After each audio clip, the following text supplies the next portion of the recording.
Hello, hello, hello, hello, hello! Alors, on se retrouve aujourd'hui pour un autre preview pour la saison 2023-2024 de la LNH. Et aujourd'hui, on s'attaque à l'Avalanche du Colorado. Alors, un lendemain de veille qui a été un peu rough là, pour ce qui est de l'Avalanche du Colorado. On a connu une très bonne saison régulière, ceci dit, mais on a sorti en première ronde contre les très surprenants Kraken de Seattle. Une organisation qui a une très belle profondeur, Seattle. Fait que c'était intéressant de regarder cette série-là, dis-je bien, parce que ça a été une série qui a été quand même excitante. mais, ça s'est fini en 7 et l'Avalanche du Colorado a été sortie malheureusement. Donc, on a fait un très court parcours en séries éliminatoires, alors que pourtant, on avait une organisation qui aspirait à aller, encore une fois, jusqu'à la Coupe Stanley. On a eu des absents de marque du côté de l'Avalanche du Colorado, dont entre autres notre capitaine, Gabriel Landeskog, qui a manqué toute la saison. Et d'ailleurs, dans le cas présent, je crois qu'il s'apparente probablement à la retraite pour ce qui est de Gabriel Landeskog. Parce que sauf erreur de ma part, je pense qu'il est censé manquer encore cette année. Ça commence à faire beaucoup de hockey qui a été manqué du côté de l'ancien capitaine, je dis déjà ancien, du capitaine de l'Avalanche du Colorado. On a aussi notre défenseur vedette, Cale Makar, qui a manqué une partie de la saison, 60 matchs seulement, en lien avec une blessure. Et malgré tout, il a été considéré pour... il était dans la course même, il était dans les finalistes pour le trophée Norris remis au meilleur défenseur de la LNH. On a Byram aussi, qui est un jeune défenseur très prometteur qu'on a du côté du Colorado, qui a joué une demi-saison. Fait qu'il y a eu des blessures importantes du côté du Colorado, puis on avait le départ, entre autres, de Nazem Kadri, qui laissait un beau spot libre là, sur le deuxième trio. Pour un joueur que vous allez avoir de l'intérêt, je crois, Alex Newhook, qui était ressenti comme étant le potentiel centre numéro 2 pour ce qui est du Colorado, pour remplacer Nazem Kadri. Et malheureusement, disons que l'expérience n'a pas porté fruit du côté d'Alex Newhook. Alors bref, ça a été une saison quand même, de façon générale, une bonne saison. Quelques petites déceptions, des petits problèmes ici et là, mais de manière générale, quand même une bonne saison. On a eu une très belle tenue de la part de nos gardiens. On a une bonne défensive du côté du Colorado. Bref, on revient avec une recette similaire cette année. Alors, on revient bien entendu avec le directeur général Chris McFarlane. Bon, Joe Sakic est encore là, ne vous en faites pas. On a séparé les jobs un peu comme ce qu'on a fait à Montréal, mais bref, on revient avec lui. Il était déjà là l'année passée. Par la suite, Jared Bednar, qui est l'entraîneur-chef du côté du Colorado. Il fait bien, donc on continue avec lui. Il n'y a pas de stress avec ça. Pour la saison 2022-2023, c'est 51 victoires, 24 défaites, 7 défaites en prolongation pour un total de 109 points du côté du Colorado, ce qui leur a permis d'avoir la troisième place dans la conférence de l'Ouest et la septième place dans la Ligue nationale. Donc c'est une bonne saison de manière générale pour ce qui est de l'équipe. Une moyenne de buts marqués de 3,34, ce qui est quand même très bien. Une moyenne de buts encaissés de 2,72, ce qui représente la neuvième meilleure défensive de la LNH. Un avantage numérique à 24,5%, ce qui est le sixième avantage numérique de la LNH. Évidemment, ça l'aide un peu ton avantage numérique lorsque tu as des joueurs comme Nathan McKinnon, Mikko Rantanen et Cale Makar sur ton powerplay.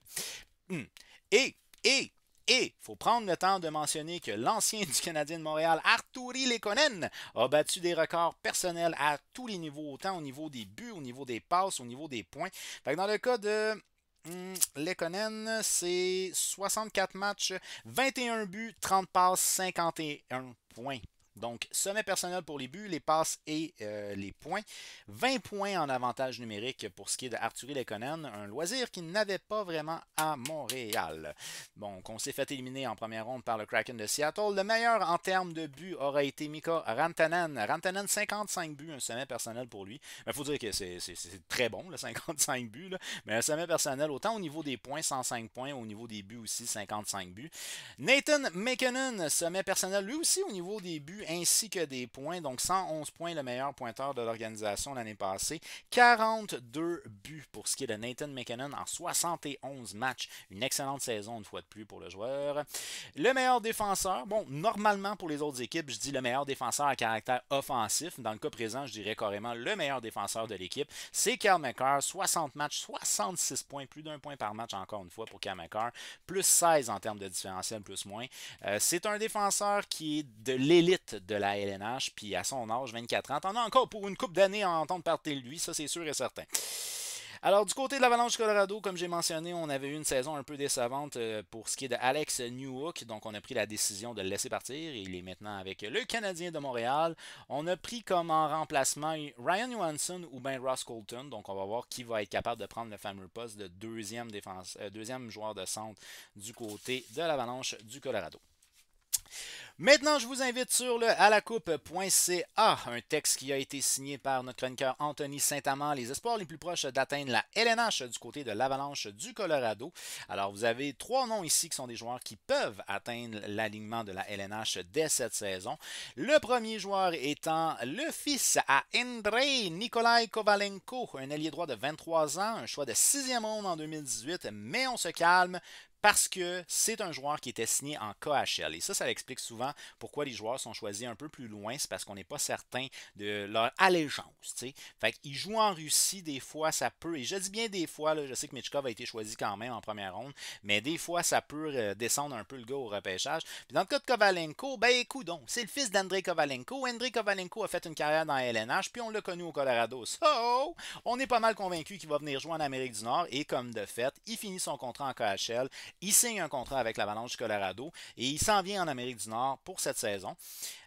Donc, Kovalenko, c'est un joueur qui est essentiellement un caractère offensif. Dans la KHL, 56 matchs, 21 buts, 33 passes pour 53 points. Dans la KHL, souvent, les joueurs qui sont plus jeunes n'ont pas nécessairement beaucoup de temps de glace de qualité. Dans son cas, à lui, il a eu la chance quand même d'être productif malgré le fait qu'on a une certaine discrimination dans la KHL. Fait que, bref, quand même, c'est un des top prospects du côté du Colorado. Probablement même l'espoir le plus haut qui a le plus de chances de faire la ligne sur une base régulière. On considère que c'est un joueur qui a de très bonnes mains et c'est un gars qui aime alimenter ses coéquipiers. Par la suite, en termes de deuxième espoir, on va y aller avec Justus Annunen, un gardien de but de 23 ans, choix de deuxième ronde en 2018 pour ce qui est de Annunen. C'est un gardien de but à très gros gabarit, il mesure genre 6 pieds 4, c'est un monstre. C'est un gars évidemment qui couvre beaucoup ses angles, hein, on se demande pourquoi. Mais c'est un gars qui a connu quand même une bonne saison dans la Ligue américaine l'année passée avec, je pense, les Eagles du Colorado. En 41 matchs, une moyenne de 2,55 et une efficacité de 916. On l'a vu un petit peu au niveau de la Ligue nationale, pas beaucoup l'année passée. Mais c'est un gars qui pourrait, advenant des blessures, fort heureusement pour l'Avalanche, c'est pas les gardiens qui ont été les plus blessés l'année passée. Il y a eu d'autres blessures, mais les gardiens, c'était pas si mal. Et puis sinon, on va fermer le tout avec l'espoir Sam Maninski, un défenseur de 25 ans qui n'a pas été repêché. Pour plus de détails sur l'espoir Sam Maninski et les autres, je vous invite sur le alacoupe.ca, le texte Les espoirs les plus proches d'atteindre la LNH signé par Anthony Saint-Amand qui est disponible maintenant. Également cette année, pour la toute première fois, nous avons le dossier pré-saison 2023-2024 de la LNH du Alacoupe qui est disponible en téléchargement gratuit sur le site alacoupe.ca. Donc vous avez le survol des 32 organisations ainsi que les espoirs les plus proches d'atteindre la LNH pour les 32 organisations disponibles en un clic gratuitement. On y va maintenant avec l'alignement qui est l'alignement projeté par moi. Et là, je sais que ça va être tout un débat, mais au moment de tourner ma vidéo, le camp d'entraînement n'est toujours pas commencé. Donc, je sais que Jonathan Drouin, qui a été signé pour une bouchée de pain à moins d'1 million, a déjà commencé à s'entraîner seul avec Nathan MacKinnon. Donc, ce qu'on veut, c'est essayer de retrouver la chimie du junior entre les deux gars. Si vraiment la chimie reprend, on s'entend qu'il va avoir été signé pour vraiment pas cher. On va rentrer dans notre argent du côté du Colorado. Fait que je sais qu'on veut essayer de pousser vers ça. Moi, j'ai préféré y aller pour un trio qu'on a beaucoup vu l'année passée. Donc, j'opte pour Artturi Lehkonen, qui est mon ailier gauche sur mon premier trio. 51 points en 64 matchs l'année passée pour ce qui est d'Artturi Lehkonen. Une saison, pour ses standards à lui, une saison vraiment exceptionnelle. C'est un gars qui est encore très responsable défensivement. C'est un gars qui back beaucoup. Donc, c'est un joueur qui est un joueur complet, mais qui ne devrait pas faire 100 points normalement. Mais sinon, il s'en allait pour une saison, ma foi, dans les 70 points, le petit Guidou.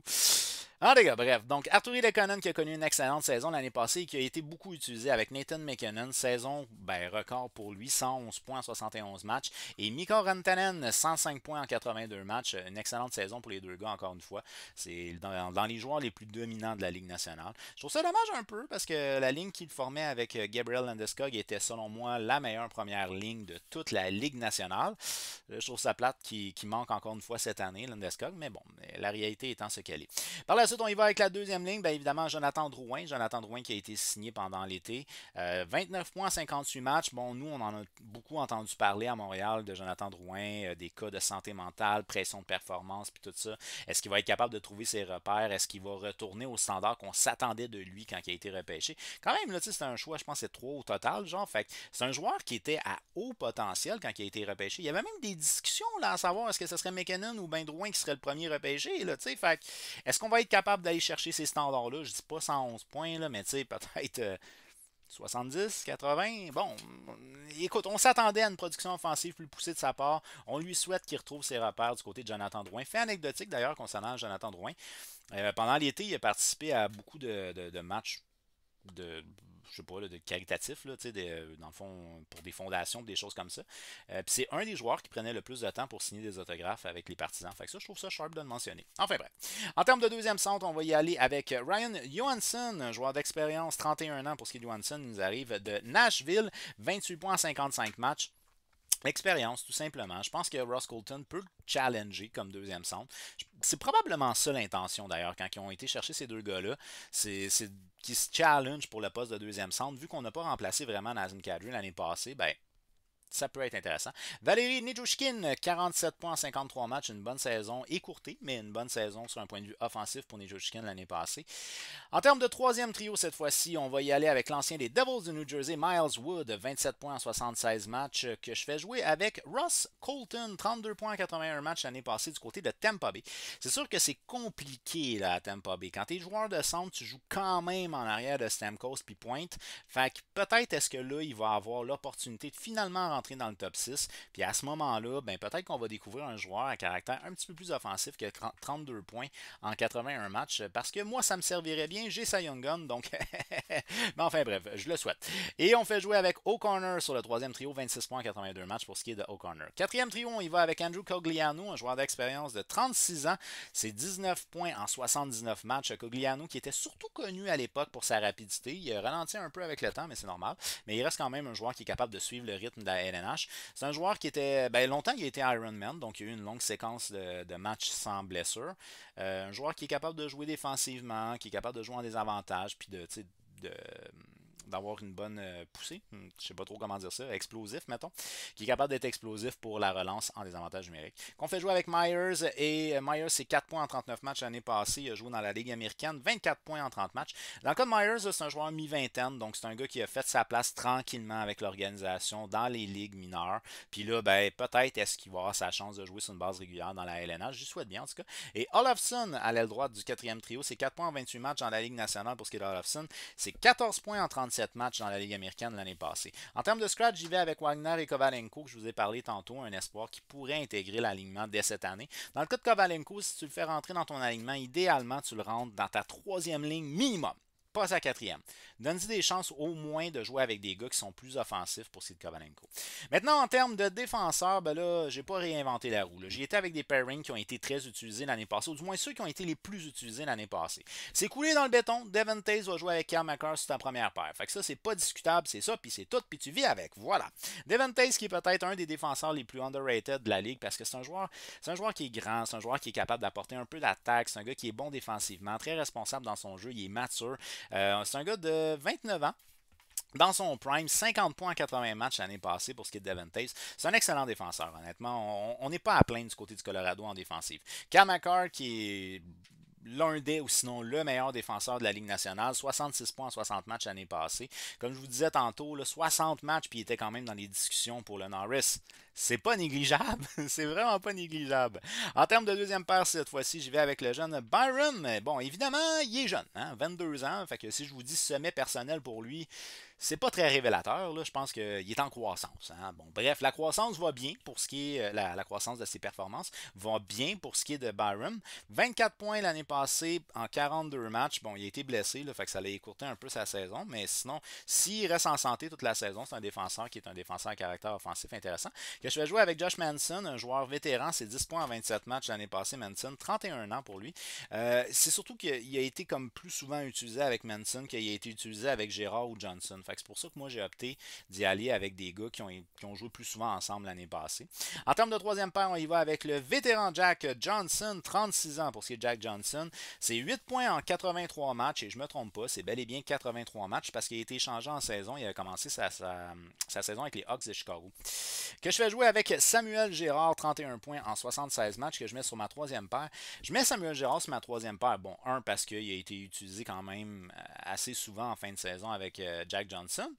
Mais aussi Parce que je sais pas pourquoi, mais il y a souvent des rumeurs d'échange entourant Samuel Girard. Je pense pas, tu sais, j'ai jamais entendu que c'est un gars qui a une mauvaise attitude. Il a l'air d'être pas si mauvais quand même. 31 points en 76 matchs, j'imagine, c'est pas si dramatique. Mais il y a souvent des rumeurs d'échange par rapport à lui. Fait que, puis je sais que Byram, c'est l'avenir en défensive là, pour l'Avalanche. Fait que, voilà. En termes de scratch, on y va avec Hunt et McDermott. Au niveau des gardiens de but cette fois-ci, ben, au niveau des gardiens de but, la structure elle est très claire du côté du Colorado. On a un partant, on a un auxiliaire, puis on a un gardien de but dans la Ligue américaine. Donc c'est pas une question de tandem qu'on a de ce côté-ci. Puis franchement, là, du côté de Gorchev, là, on est content d'avoir quitté les Rangers parce qu'on était pogné en arrière de Shesterkin et là finalement on a les responsabilités de gardien de but partant et ça va bien. Évidemment, l'Avalanche Colorado c'est une bonne défensive. Ça l'aide beaucoup les statistiques des gardiens de but, mais il en reste pas moins qu'il amène la marchandise. Et c'est ça qu'on souhaite d'un gardien de but, c'est qu'il amène la marchandise. Donc, il a été assez solide pour l'Avalanche du Colorado. Gorchev, c'est 62 matchs quand même. Là. Ça, c'est des gardiens old school. Là. Un partant qui a 60 matchs et plus, c'est du old school, ça. Là. Souvent, les gardiens, d'aujourd'hui, les gardiens font de moins en moins de matchs. Donc, on va jouer dans les 50. Là, on va parler encore d'un partant. 62 matchs, 2,53 de moyenne, 918. À 2,53 de moyenne, si l'équipe accorde 2,72, c'est qu'il contribue à baisser la moyenne d'une équipe qui est déjà quand même la 9e meilleure défensive de la Ligue. Fait que c'est quand même une excellente saison pour ce qui est d'Alexander Gorchev. Par la suite, en termes de gardien de but auxiliaire, on y va avec Pavel Francouz. C'est 16 matchs l'année passée dans la Ligue nationale. Il n'a pas joué dans la Ligue américaine, fait qu'il a joué 16 matchs. 16 matchs, 2,61, 915 d'efficacité, fait quand même une très bonne efficacité, 918, 915. Pavel Francouz, quand même, on connaît très bien du côté du Colorado. Et finalement, on va fermer le tout avec Justus Annunen, qui lui a évolué essentiellement dans la Ligue américaine l'année passée. Il a fait un petit stage dans la Ligue nationale, 2 matchs, 3,58, 854 d'efficacité. Mais dans la Ligue américaine, c'est 916 d'efficacité en 41 matchs. Fait que c'est un gars qu'on pourrait voir, mais il n'y a pas eu énormément de blessures au niveau des gardiens. Fait qu'advenant blessure, peut-être est-ce qu'on va le voir dans la LNH cette année, mais je crois qu'on va privilégier vraiment de le laisser partant dans la Ligue américaine plutôt que de l'amener d'une façon trop rapide dans la Ligue nationale. Du moins, c'est un feeling que j'ai. Alors, du côté de l'Avalanche du Colorado, il y a eu quand même beaucoup de changements au niveau des attaquants. C'est ça qui me dérange un petit peu plus là, ici. Là. Les noms qui sont en rouge, c'est des gars qui sont nouveaux dans l'équipe.